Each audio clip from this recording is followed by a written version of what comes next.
Well, welcome, welcome, welcome. I am Dr. Jelunder Clark here at Wellness Medicine, where our mission statement is that we are paving a pathway in medicine to build bridges to optimal health and wellness. And the people we're looking for are those who want vibrant and optimal health.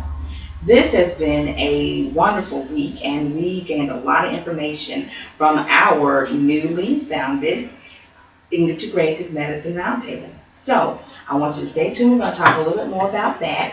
In today's segment, we're also going to talk about cardiovascular risk factors. Big fancy word. What does that really mean? So here at Wellness Medicine, we're always dedicated to bringing you the latest and the greatest of information. So if you ever want to learn more about what we do and who we are, please, please, please don't hesitate to follow us and look us up at wellmed.us. Again, WELLMED.us, wellmed.us. Hang on a second, we'll be right back after this commercial. Well, welcome back. So here we are at Wellness Medicine, and again, as I promised you, one of the topics we're going to be speaking about today will be about cardiovascular risk factors. Again, big fancy word. Cardio, what means heart, okay? Vascular means the whole vascular system that is supporting the heart. So when we're talking about cardiovascular risk factors, that really relates back to heart disease. It relates back to the risk for having heart attacks. It relates back to even strokes. And the main thing I want to talk about today is about cholesterol, because for so many years, we've always been focused on cholesterol and this risk, and it's been a risk factor for heart disease or cardiovascular disease, which I told you again relates more or less to a risk factor for heart attacks and strokes. So, getting back to this, in our focus on cholesterol, when we first started out, we just looked at the cholesterol number and were able to kind of correlate, well, certain people have certain cholesterol numbers above this amount, then, they're more at risk for that. And then we got to a point where we decided, looking at the literature, there was still something else besides just a total cholesterol number.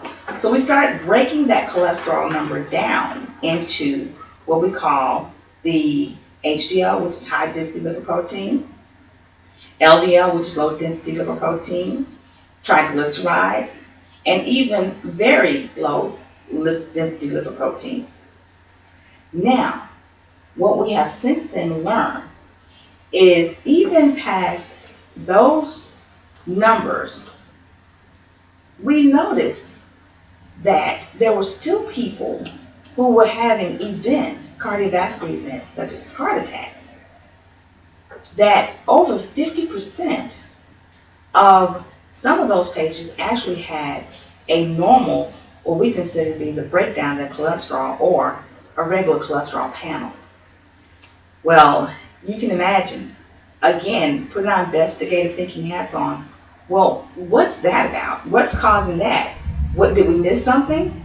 How is it that all this attention and we're calling ourselves doing the right things, talking to patients about lowering their cholesterol, and even with the cholesterol medications and making sure we got the right numbers, that we're still having patients who are having events. Fortunately, we've been able to identify another technology through a lab that allows us to not only look at each individual of those on the lipid panel, but look at what we consider to be what we call the particle number.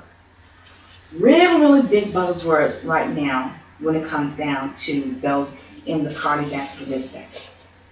So what is a particle number? We were actually able to develop a technology to where using MRI, you can actually break down the structure of the cholesterol and actually look and be able to see what it is that actually makes up the HDL, the LDL, and the different components. What's most significant about that is we were able to correlate that these individuals who wound up having a normal cholesterol panel, especially the LDL was normal, actually had higher numbers of what? The LDL particle number. That in itself is a very, very big exclusive component of what we've been able to identify as one of the more leading risk factors that actually may give us a clue into those patients who are actually experiencing these cardiovascular risk events past the fact that they have a normal cholesterol count. So what do I mean when I talk about the LDL particle, or more or less the low density lipoprotein particle number? I'm going to shorten that and just call it LDL. LDL in itself, take for instance, if your number was, I would just say 115, depending on what type of disease process you had, kind of puts you more or less at a certain amount of risk. Well, get this, that number of 115 can actually be packaged into several packages or smaller numbers, or in the process of these smaller packages, you can have 50, or believe it or not, you can actually have 1,000. Now that's a big range in between those, but I'm just kind of giving you an idea of what that might actually look like or what that might mean. So when we're talking about, again, going back to this cardiovascular risk factors, there's something else that plays a big role into that as well, and that is the inflammation process within the blood vessels.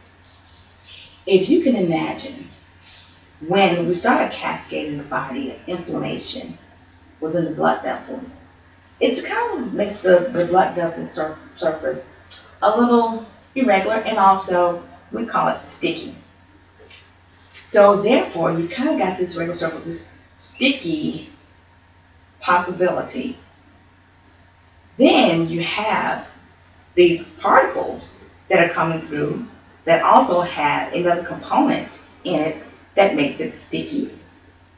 And if you think about it, the larger number of those particles that you actually have coming through the bloodstream that's going against the blood vessel that has a irregular or a sticky surface, then that creates the just perfect opportunity for what we call plaque formation, hardening of the arteries, and you've also probably heard it called atherosclerosis. When this process happens and you start building up these plaques within the arteries, sometimes after a period of time, what happens is that plaque has a tendency to break off. And when it breaks off in it, that's when you get this quote-unquote clogged artery or a blockage within the artery. And if you can imagine what happens with that blockage in the artery, once that happens, you get what? A dissolution, or you get no blood flow through. No blood flow through to the tissues causes what we call in medicine an infarction, which means technically the death of the tissue. This can happen pretty much anywhere in the body where there's a blood vessel. One of the things that happens, of course, when it happens in the heart, that's actually how we come to label it to be a myocardial infarction, which in layman's term is a heart attack. The same process can also happen in the brain. So when it happens there, we call it cerebral infarction, or what the layman term is a stroke. Decreased blood flow, cut off the blood flow to the tissue begins to deteriorate. When it deteriorates, it doesn't function well, and therefore you get lesions within those different tissues, and those lesions usually result in some type of compromise to that particular organ, be it a part of the heart that dies off, or be it a part of the brain that doesn't function. So therefore, you wind up getting symptoms, if it's in the brain, to where you have loss of function of a limb, or a speech problem, or vision, or some type of what we call neurological impairment, to where you just don't function like you should. When it happens in the heart, that part of the heart becomes weaker. So therefore, the heart is not able to pump like it should. You become short of breath. And over a period of time, if there's not a way to be able to reverse that process or restore blood flow to that heart or to the tissue that is compromised, you eventually get to a point to where there's just more or less a failure in that area, especially with the heart. And that's why, as sometimes after a heart attack, we're very careful to be on top of the protocol after the person's hospitalized with cardiovascular rehabilitation, which of course exercise is very important with that. The reason being is as you continue to help the heart to be strengthened, it decreases the risk of having what we call congestive heart failure. If you're not able to restore flow to that part of the heart or to the brain, but especially the heart, then over a period of time, the heart just cannot do its job, and hence that's when you get heart failure and eventually wind up with congestive heart failure. Now we have a myriad of medication and things like that to be able to help with this process. But of course, here at Wellness Medicine, we truly believe that an ounce of prevention is truly worth a pound of cure. So therefore, one of the things that we actually do here is actually that particular cardiovascular risk testing. And we do look at not only just the cholesterol panel, but we actually do go into doing a more what we call advanced lipid test and look at the actual particle numbers. Now, there are some other specifics to that, but right now, for the sake of time, I think I've probably given you enough to think about. Now, what are some things you can do to be able to help yourself with this? Number one, really knowing your numbers and getting tested is where you really want to start. Then number two, really incorporating those things into your diet, such as fresh fruits and vegetables, lean meats and fish, and definitely the fish that definitely supports you with the omega-3 fish oils. Having those within your diet helps to decrease your cardiovascular risk factors, but not only that, it helps with the cholesterol, but it also helps to decrease inflammation. I've given you a lot to think about right now, but again, we'll continue to go over this because one of our goals is, of course, to be able to educate you as much as possible about not only about what we're doing, but also what you can do for your health. Tying that in, last week was a phenomenal event that we at our integrative medicine roundtable. We together, some of the physicians who I consider to be like-minded and like-hearted, came together more or less to get more of an educational background into this cardiovascular or advanced lipid testing, especially one of the labs that we actually utilize here. And we also were able to come together and kind of be able to share ideas about what we can do to be able to help you as patients. This is a part of what the Wellness Affinity Network is also incorporating, and exactly one of our missions, bringing like-hearted and like-minded people together to be able to help service you. So if you want to know more about being a provider or where to find a provider in reference to learning about this type of testing, please visit us at wellmed.us, wellmed.us, and sign up so that we may be able to contact you, or if there's a provider that you'd like to refer. So hang on a second. We'll be back in just a little bit with the second part of this here at Wellness Medicine, and Jake's going to give us an update and pretty much what's new at Wellness Medicine. So just hang on, and we'll be right back in a little bit. Well, welcome back. So as I mentioned, we're back and we're going to incorporate our next person who's going to be with me, which is Jake. And here we are again talking about At the Moment with Jake. So, Jake? Thank you, Dr. Clark. It's been a week. It's been an incredible week, and great to see you. Oh, you did well. Recuperating from last week. Yes. It was an incredible event. I'm really proud of you. It was started something really great, and I was glad to be part of it as well. So thank you for the opportunity. Before we get into that, though, let's update with DJ. Sure. And he sent me another text. He's doing great, by the way. Congrats, DJ. Keep up the good work. And he said he's had a hectic week, and he's going to be at work today, which, it's great. He's back to work, and he's staying back to work. Yes. That might be and functioning at work. That's the functioning. most important thing. So an update, he's lost 21 pounds. Oh, fantastic. So he was at that 16 range for a while. Now he's down to 21 pounds. Good. And he started exercise daily. So he's listening. So he's exercising. Fantastic. And here's what he's eating. He's a fat, a carb, and a protein meal every day. Okay. And he's only drinking water. Okay. Which you know is one of the most important nutritional factors. So he's just doing phenomenal. And he's still having some pain in his legs, and I know we're working on him with that. Yeah. And so that's an update on DJ. We had Wendy. Before you get into that, remind me that I'm going to talk about a little bit one of the segments about how much weight you can actually lose, believe it or not, just by cutting out, sugar drinks, teas, sodas, and things like that, and actually drinking water. Huge. So, so we'll come back and we'll address that a little bit later, but continue on. Yeah. So the water, absolutely great point. It's one of the most important nutritional factors, and we're seeing so many people lose weight. So Wendy again has lost a tremendous amount of weight, 11 inches. Very important. Had a new dress that was in the closet. She had it on. We're gonna have another. Fantastic. She did, and we're going to have another patient of yours that has lost close to 50 pounds. I know at least 45 pounds. Hey, remind me to come back and talk a little bit more about the segment about water, okay? Yes. And about how much weight you can actually lose just by cutting out sugar drinks, your sweet teas, your sodas, and things like that. So, another time. Go ahead. But you're right. It's so important.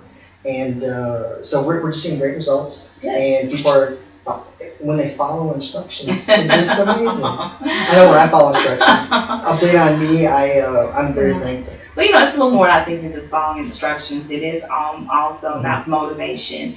And I think a lot about the following instructions is really, again, what we're really big on is about education. So when you're more educated about what it is and why you should do things, then that definitely gives you more of the motivation to do it. And of course, it's a lot easier, I think, to follow instructions that you truly understand. And one thing that set wellness medicine apart is your education.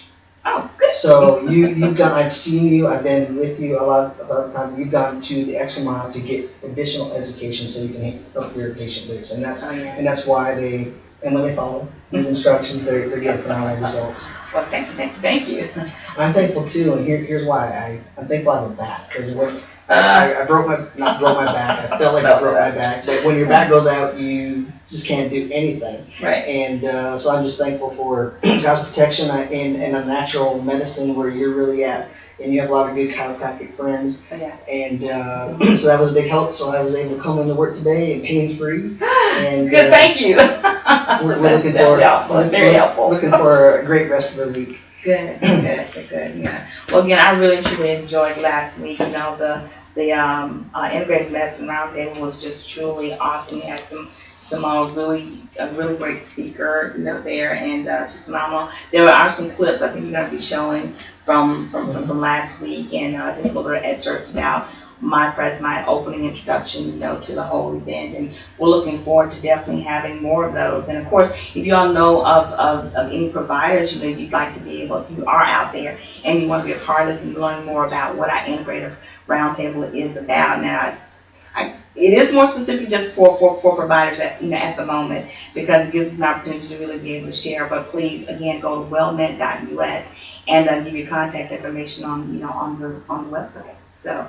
Yeah, it was a great event, and like I said, it brought a lot of like-minded physicians and providers. And like-hearted. Absolutely. And that was probably the biggest thing that I noticed was the like-heartedness. Some just wonderful. So you had people with their specialty in cancer, or some with a pharmacy, or you had all these different people but they had the same heart, and it's a beautiful thing to see. And what was let me ask you a question. So, because we had a roundtable discussion, and it was great to see the value that people brought.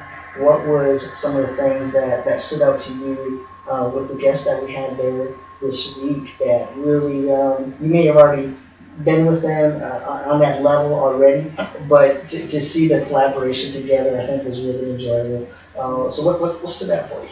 Oh, I think kind of being able to kind of share ideas and some of the, best practices and some of the things we're each and all doing. And it definitely feels good to know that some of the things you're doing is being backed up or someone else is doing it too. And they kind of feel the same way that you do about it. So that was really very, I think, reassuring, for me. Because like you said, I do spend a lot of extra time going out to learn about other different, modalities and techniques to be able to bring to the table for education and helping people. So to be able to see that these some of my other colleagues are doing and feeling the same way that I am was very. And they're passionate about it just like you are as well. I don't know as passionate, but they were just incredible people. It was great to meet them. Oh yeah, I know. I would say definitely as passionate. As passionate, yes, yeah. definitely as passionate. Just a wonderful experience, and we're looking forward to being more. Well, and I know this is something that, and congratulations again, it was the first of many to come. Yes. It's going to be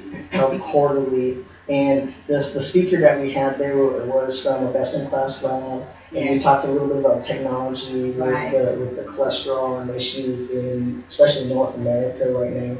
It's insane. And the stats that you were giving. Oh my goodness. But this technology can help us be ahead of the curve on that. And I was really impressed with the speaker and what they brought to the table and the exposure. Sure. And part of what you're doing is some of these providers may not have been exposed to this technology. So you're bringing together and sharing this cutting edge, leading edge technology with providers. Exactly. It's just, and it was just that, but there's some, I think, who are definitely kind of leaders in their particular areas, really had not had this exposure to, this type of technology out there, just like they have some things in their, in that, we were able to get information about. So that was really great. And definitely, we had the opportunity to have one of the clinical directors actually be the speaker there. So I really felt very honored to have her be there, and just her passion for all of it was just exciting to all of us. Absolutely. And so thanks again for having me on this week. There's every week there's something new, something exciting, a new challenge. We're rising to that. It's good to see the patients rising into the challenge as well and following through, and that's why we're getting such great results. And we're going to have many more come through, and it's going to be like a new story almost every week of the results that we're getting. Well, I'm definitely ready. So here we are, more or less coming to the close of another wonderful segment. So just to kind of recap all the great things that we're doing and look at all the great things we're planning on doing. So next week we're going to be talking a little bit more of a recap again about the cardiovascular disease, and also what I want to be able to bring to the table is another testimonial. Hopefully we'll have that in place about another weight. I had to kind of mention weight loss. I think I like to talk about weight management. It's a better term for it, because we don't want to lose it. We want it to just go away and stay away. So therefore, and never find it. So more or less with our weight management, but more or less, not even just weight management, by health maintenance. So we've talked a little bit more about that, and again, just more of some of the different testing that we do have here at Wellness Medicine. And again, we're going to be looking on the forefront to bring you the latest and the greatest. So once again, all the different things that we do here are being able to bring what we feel, the technology helps us to make what we feel is one of the better diagnoses. I do a lot with biomarker testing, which is a lot of blood work per se, but being able to look at things and understanding things on a metabolic level, being able to use that to be able to do more of an overall scope and give me a better picture of what a person's health may be like. I think it's very, very intriguing, because I feel like this, if I can find it or look at it on a metabolic level, then it doesn't necessarily have to get to where I consider to be the organic or more of the gross level. So we're starting really, really very early at prevention. And of course, anytime, the earlier you start with any type of preventive program, the more success you have. So that's one of the things that we're really dedicated to. And again, I'm just really encouraged by DJ and him being just keeping to the platform. We are going to be talking a little bit more about a campaign we're going to do, because of course, when we first started this, DJ's wish, or one of his goals, was to actually be able to participate in a 5K, and we have not forgotten that. And so what we're looking to do is we're going to be pairing up with hopefully a very good organization that's going to be sponsoring that. And so what we'll be doing is passing on the information to you. So if you would like to be able to come along and participate with us in this campaign for help and also in support for DJ to do this 5K, then just stay tuned for the further information on that. And again, we will be posting it on wellmed.us, WWELLMAD.us. So here at Wellness Medicine, of course, we're on the Wellness Infinity Network, where we're looking for, again, like-minded and like-hearted providers and people who want to come together for the betterment of health. The way I always feel about it, when we're coming together for them health, we're looking for a better you, for better health, to have a better world. So as we're all coming together more or less on this platform of wellness and looking to see what we can do to be able to further better everyone in some type of capacity, it is always just a pleasure to be able to share with you what it is that I know and what it is that I've learned. So again, I'm working on my own challenges too, so kind of give you an update with me. I've been pretty busy this week, dealing with a lot of different events and speaking events and things like that. So I'm going to continue on with that, but I'm also continuing looking at my own health and working on my own body index and lowering that so to get to a better level of health. Listen, just thank you all so very much for tuning in with us. Once again, we are just so excited to be able to bring this program to you, and I'm looking forward to bringing more. So this is Dr. Jelunder Clark speaking at Wellness Medicine on the WINtv June Network. Have a wonderful, blessed